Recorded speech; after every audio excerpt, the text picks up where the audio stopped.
Hello నేను CS రావు. పాకిస్తాన్ ఆయువు మీద కొట్టింది భారతదేశం, భారత ఆర్మీ. అదేదో పెహల్గాం దాడి జరిగిన తర్వాత చేసినటువంటి ఉగ్రవాద దాడి తర్వాత జరిగినటువంటి ఆపరేషన్ సింధూర్ కాదు. ఆపరేషన్ సింధూర్ తర్వాత జరిగినటువంటి ఒక దాడి నీలం జీలం ప్రాజెక్టు మీద జరిగింది. ఆ నీలం జీలం ప్రాజెక్టు మీద దాడి ఎప్పుడు జరిగిందో తెలుసా? బుధవారం రోజు అర్ధరాత్రి దాటిన తర్వాత ఏకోన్యాన 2 గంటలకు భారత ఆర్మీ మిసైల్స్ నీలం జీలం ప్రాజెక్టులోకి దూసుకుపోయింది. దీంతో పాకిస్తాన్కి ఆయువు పట్ల ఉన్నటువంటి ఆ ప్రాజెక్ట్ ఇప్పుడు ఆల్మోస్ట్ పని చేయకుండా పోయింది అని చెప్పి ఆ దేశానికి సంబంధించినటువంటి రక్షణ మంత్రి చెప్తూ ఉన్నారు. దాదాపు 1000 మెగావాట్ల హైడల్ విద్యుత్తును తయారు చేసేటువంటి ప్రాజెక్ట్ అది ఇప్పుడు పనిచేయటం లేదని చెప్పి లబోదిబోం అంటూ మీడియా ముందుకు వచ్చి ఆయన ప్రస్తావించారు. పాకిస్తాన్ సగం చీకట్లోకి వెళ్ళిపోయింది అని చెప్తున్నారు. ముజఫరాబాద్ మీదుగా ప్రవహించేటువంటి ఈ నది పాకిస్తాన్ ఆక్రమిత కాశ్మీర్కి ఆనుకొని ఉంటుంది. సో అక్కడ భారత ఆర్మీ ప్రయోగించినటువంటి మిసైల్ ఆ ప్రాజెక్ట్ మీదకు దూసుకుపోయింది. సో దాంతో నీలం జీలం ప్రాజెక్టు ఇప్పుడు కేవలం హైడల్ ప్రాజెక్టే కాదు, నీటిని నిల్వ చేసుకున్నటువంటి ప్రాజెక్ట్ కూడా అది. కానీ అది ఇప్పుడు పనిచేయకుండా పోయిందని చెప్పి పాకిస్తాన్ లబోదిబోం అంటుంది. కేవలం ఉగ్రవాద స్థావరాలని అలాగే ఉగ్రవాదులు ఏరివేయటమే కాదు, మరోవైపు పాకిస్తాన్కి ఉండేటువంటి జీవనాడులు ఏమున్నాయి, పాకిస్తాన్కి ఎలాంటి వనరులు ఉన్నాయి, ఎలాంటి ఆర్థికపరమైనటువంటి అంశాలు ఉన్నాయి పరిశీలించిన తర్వాత భారత ఆర్మీ ఒక్కోదాన్ని చెక్ పెడుతూ వస్తుంది, టార్గెట్ చేస్తూ వస్తుంది. భారత ప్రభుత్వం కూడా పాకిస్తాన్కు ఉన్నటువంటి ఆర్థిక మూలాలు, సామాజిక మూలాలు వీటన్నిటినీ కదిలిస్తూ ఉంది. కదిలించడమే కాదు, పెకలిస్తుంది.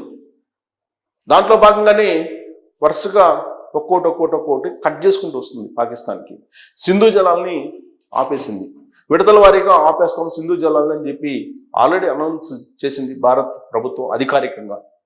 ఇప్పుడు సింధు జలాలు వెళ్ళకపోవడంతో పాకిస్తాన్ ఎడారిగా మారింది. చాలా భాగం అక్కడ తాగడానికి నీళ్లు కూడా లేనటువంటి పరిస్థితి. పాకిస్తాన్లో ఉండేటువంటి పంజాబ్ ఏరియా ఆ దేశానికి వ్యవసాయ పంటలకు ఆయువు పట్టు అది. సో సింధు జలాలు ఆపివేయటంతో ఇప్పుడు ప్రశ్నార్థకం అయిపోయింది. మరోవైపు గగనతలాన్ని మూసివేసింది, ఇంకొక వైపు ఆర్థికపరమైనటువంటి అంశాలని క్లోజ్ చేస్తూ వస్తుంది. IMF ఇచ్చేటువంటి $7 బిలియన్ సంబంధించిన ఆర్థిక సహాయాన్ని ఆపివేయటానికి ఇప్పుడు అంతర్జాతీయ సమాజంలో ఐక్యరాజ్య సమితిలో వాయిస్ వినిపిస్తుంది భారతదేశం. మే 9వ తారీఖున అంటే మరొక 48 గంటల్లో పాకిస్తాన్కి IMF ద్వారా అందేటువంటి ఒక భారీ సహాయాన్ని కూడా ఆపేసే ప్రయత్నం చేస్తుంది. ఇప్పటికే గ్రే లిస్ట్లో ఉన్నటువంటి పాకిస్తాన్ని బ్లాక్ లిస్ట్లోకి తీసుకెళ్ళడానికి ఇప్పుడు టాస్క్ ఫోర్స్కి అవసరమైనటువంటి సమాచారాన్ని అందజేసింది. ఆ టాస్క్ ఫోర్స్ IMFకి అందజేస్తే ఆ రిపోర్ట్ని పరిశీలించిన తర్వాత IMF ఇక పాకిస్తాన్కి సహాయం చేసేటువంటి పరిస్థితి కూడా ఉండదు. సో అంతర్జాతీయ సమాజంలో ఇప్పటికే పాకిస్తాన్ ఏకంగా మిగిలిపోయింది. ఉగ్రవాదుల్ని ప్రోత్సహిస్తుంది, ఉగ్రవాద స్థావరాలకి ఆ దేశం అడ్డగా మారిందని చెప్పి యావత్ ప్రపంచం ఇప్పుడు విశ్వసిస్తూ ఉంది. అందుకే పాకిస్తాన్ చేస్తున్నటువంటి చర్యలను అన్ని దేశాలు ఖండిస్తూ ఉన్నాయి. భారత్ ఎప్పుడైతే ఉగ్రవాద స్థావరాల మీద దాడులు చేశారో ఆ దాడుల్ని సమర్థిస్తూ సంఘీభావం తెలియజేస్తూ రష్యా, బ్రిటన్, అమెరికా ఇలాంటి దేశాలన్నీ కూడా మద్దతు పలికాయి. ఏ ఒక్క దేశం కూడా బహిరంగంగా పాకిస్తాన్కి మద్దతు పలకట్లేదు, పాకిస్తాన్ చర్యలను సమర్థించట్లేదు. చివరికి చైనా కూడా ప్రత్యక్షంగా ఆ దేశం యొక్క చర్యలని మద్దతు ఇవ్వట్లేదు. ఉగ్రవాదాన్ని వ్యతిరేకిస్తున్నామని చెప్పి తాజాగా చైనా కూడా ప్రకటించింది. అయితే నీలం జీలం ప్రాజెక్టు మీద దాడి చేశారు భారత ఆర్మీ.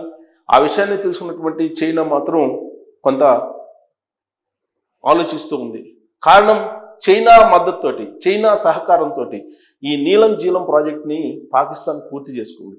చైనా మద్దతు లేకుండా, చైనా సహకారం లేకుండా ఈ ప్రాజెక్ట్ అసలు నిర్మాణమే అయి ఉండేది కాదు.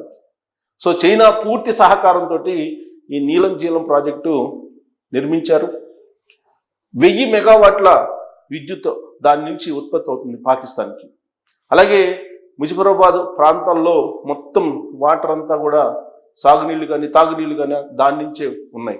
సో పాకిస్తాన్ సహకారంతో నిర్మించినటువంటి ఆ ప్రాజెక్టు ఇప్పుడు పనిచేయటం లేదు. భారత ఆర్మీ మిసైల్స్ చేసినటువంటి దాడి కారణంగా అది దెబ్బతింది. ప్రస్తుతం హైడల్ ప్రాజెక్ట్ పనిచేయట్లేదని చెప్పి అఫీషియల్గా పాకిస్తాన్ ప్రభుత్వం అనౌన్స్ చేస్తూ ఉంది. అందుకే భారతదేశ రక్షణ మంత్రి రాజ్నాథ్ సింగ్ గారు చెప్పారు, సింధూర్ 2.0 ఉంటుంది అని చెప్పి. ఆ సింధూర్ 2.0 ఏంటో ఇప్పుడు నీలం జీలం ప్రాజెక్టు మీద భారత ఆర్మీ చేసినటువంటి దాడి గుర్తు చేస్తూ ఉంది.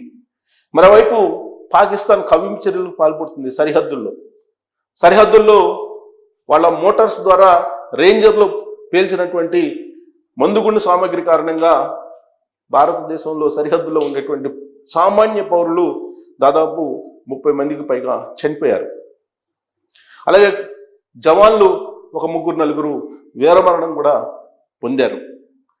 పాకిస్తాన్ మాత్రం రెచ్చగొట్టే ప్రయత్నం చేయడంతో పాటు రాడాలని ప్రయోగిస్తుంది, డ్రోన్లని భారత భూభాగంలోకి పంపించడానికి ప్రయత్నం చేస్తుంది. అందుకే యాంటీ డ్రోన్ సిస్టమ్ని భారతదేశం ప్రయోగించింది. పాకిస్తాన్ డ్రోన్లను ఎక్కడికక్కడ కూల్చివేస్తుంది. అలాగే పాకిస్తాన్కి సంబంధించినటువంటి ఫ్లైట్స్ని కూడా రాకుండా రాడార్లు యాంటీ డ్రోన్ టెక్నాలజీని ప్రయోగిస్తూ ఎక్కడికక్కడ కట్టడి చేస్తుంది పాకిస్తాన్ ఆర్మీని. బట్ పాకిస్తాన్ ఆర్మీ మాత్రం మేము ప్రతీకారం తీర్చుకుంటాం, ఆపరేషన్ సింధూరుకి ధీటుగా మేము కూడా భారతదేశం మీద దాడులు చేస్తామని చెప్పి అనౌన్స్ చేసింది. అందుకే భారతదేశం వ్యాప్తంగా కొన్ని ప్రాంతాల్లో హై అలర్ట్ ప్రకటించారు. రాజస్థాన్, పంజాబ్, ఉత్తరప్రదేశ్, పశ్చిమ బెంగాల్ ఈ రాష్ట్రాల సరిహద్దుల్లో పాకిస్తాన్ సరిహద్దుల్లో ఉండేటువంటి ప్రాంతాల్లో హై అలర్ట్ ప్రకటించారు, ఎమర్జెన్సీ ప్రకటించారు. మొత్తం భారతదేశ వ్యాప్తంగా దాదాపుగా విమానాశ్రయాల్ని 28కి పైగా విమానాశ్రయాలను క్లోజ్ చేసేశారు. 450 ఫ్లైట్స్ని రద్దు చేశారు. సో ముందస్తు జాగ్రత్త చర్యలు తీసుకుంటుంది, ఎప్పటికప్పుడు అలర్ట్ చేస్తుంది భారత పౌరులని భారత ప్రభుత్వం. భారత ఆర్మీ మాత్రం పూర్తి స్వేచ్ఛతోటి పాకిస్తాన్ మీద ఆపరేషన్ సింధూర్ 2.0ని దూకుడుగా తీసుకెళ్తుంది. రాత్రి అయిందంటే చాలు ఏమవుతుందో తెలియనటువంటి అయోమయంలో ఆందోళనలో బతుకుతుంది పాకిస్తాన్. మంగళవారం అర్ధరాత్రి దాటిన తర్వాత కరెక్ట్గా 1:05 నుంచి 1:25 మధ్యలో, అంటే 25 నిమిషాల వ్యవధిలో ఆపరేషన్ సింధూర్ జరిగింది. దాంతో ఉగ్ర సంస్థలు 9 లేచిపోయాయి. ప్రధానమైనటువంటి ఉగ్రవాదులు హతమయ్యారు. దాంతో ఒక్కసారిగా పాకిస్తాన్లో వణుకు పుట్టింది. బుధవారం రాత్రి అర్ధరాత్రి దాటిన తర్వాత ఆల్మోస్ట్ 2 గంటల ప్రాంతంలో నీలం జీలం ప్రాజెక్టు మీద భారత్ మిసైల్ దాడులు జరిగాయి. అందుకే వనరులు ఏవైతే ఉన్నాయో పాకిస్తాన్కి, ఆ వనరుల మీద ఇప్పుడు భారత్ ఆర్మీ కాన్సన్ట్రేషన్ చేసింది. భారత్ ఆర్మీ మిసైల్స్ అటువైపు దూసుకు వెళ్తున్నాయి. లాహోర్ వైపు అక్కడ మిసైల్స్ వెళ్ళాయని చెప్పి అక్కడ ఉన్నటువంటి పౌరులందరూ బయటకు వచ్చేసి పరుగులు తీస్తున్నటువంటి పరిస్థితి. సో ఇరు దేశాల మధ్య ఉన్నటువంటి ఉద్రిక్త వాతావరణం తగ్గాలి అని చెప్పి ఇప్పుడు అమెరికా అధ్యక్షుడు ట్రంప్ చెప్తూ ఉన్నారు. అలాగే రష్యా అధ్యక్షుడు పుతిన్ చెప్తూ ఉన్నారు. చైనా అధ్యక్షుడు జిన్పింగ్ చెప్తూ ఉన్నారు సంయమనం పాటించాలని. కానీ పాకిస్తాన్ కవ్వింపు చర్యలకు పాల్పడటంతో పాటు డ్రోన్స్ను ప్రయోగిస్తుంది. అందుకే యాంటీ డ్రోన్ టెక్నాలజీని ప్రయోగించి పాకిస్తాన్ డ్రోన్స్ని ఎక్కడికక్కడ కూల్చివేస్తుంది భారత ఆర్మీ. అనవసరంగా పాకిస్తాన్ రెచ్చగొట్టి మళ్ళీ ఆపరేషన్ సింధూర్ 2.0 కాదు 3.0 కూడా మార్గాల్ని అదే సుగమం చేస్తుంది. అందుకే డిక్కీ బల్సన్ కొడి మస్తాన్ కొట్టుకొచ్చి తొడగొడితే ఎలా ఉంటుందో ఇప్పుడు పాకిస్తాన్ పరిస్థితి కూడా అలానే ఉంది. బలమైనటువంటి ఆర్మీ ఉన్నటువంటి భారతదేశంతో ఇప్పుడు పోటీ పడాలని చెప్పి ఎగిరెగిరి పడుతున్నటువంటి క్రమంలో పాకిస్తాన్ ఆర్మీ ప్రయోగించేటువంటి మిసైల్స్ని డ్రోన్స్ని ఎక్కడికక్కడ కూల్చివేస్తుంది. భారతదేశానికి సంబంధించినటువంటి జెట్ ఫైటర్ని మేము కూల్చామని చెప్పి పాకిస్తాన్కి సంబంధించినటువంటి మంత్రి చెప్తూ ఉన్నారు. కానీ అది అబద్ధం అని చెప్పి ఇంటర్నేషనల్ మీడియా చెప్తూ ఉంది. దానికి సంబంధించిన ఆధారాలు చూపించమంటే భారతదేశానికి సంబంధించినటువంటి సోషల్ మీడియాలోనే అవి వస్తున్నాయని చెప్పి పాత వీడియోస్ని ఏదో చూపించే ప్రయత్నం చేస్తే ఇంటర్నేషనల్ మీడియా ముందు ఆయన నవ్వులు పాలయ్యాడు. సో ఇప్పటి వరకు ఆపరేషన్ సింధూర్ 2.0 కూడా జరిగింది. అది నీలం జీలం ప్రాజెక్టు మీద జరిగినటువంటి అత్యంత ప్రమాదమైనటువంటి దాడి అది. సో నీలం జీలం ప్రాజెక్ట్ అనేది ఒక జీవ నాడి పాకిస్తాన్కి. అది ఇప్పుడు పనిచేయట్లేదు. సో రాబోయేటువంటి రోజుల్లో చీకట్లో పాకిస్తాన్ ఉండాల్సిన పరిస్థితి, పైగా చైనా సహకారంతో నిర్మించినటువంటి ఆ ప్రాజెక్టు మీద భారత్ సైన్యం దాడి చేసిందని చెప్పి ఇప్పుడు ఇంటర్నేషనల్ మీడియా చెప్తున్నటువంటి క్రమంలో ఇది చైనాకు కూడా ఒక షాక్ అని చెప్పి అనుకోవాలి. ఇలాంటి పరిస్థితుల్లో మరి చైనా రియాక్షన్ ఏంటి అనేది కూడా మనం చూడాల్సి ఉంటుంది.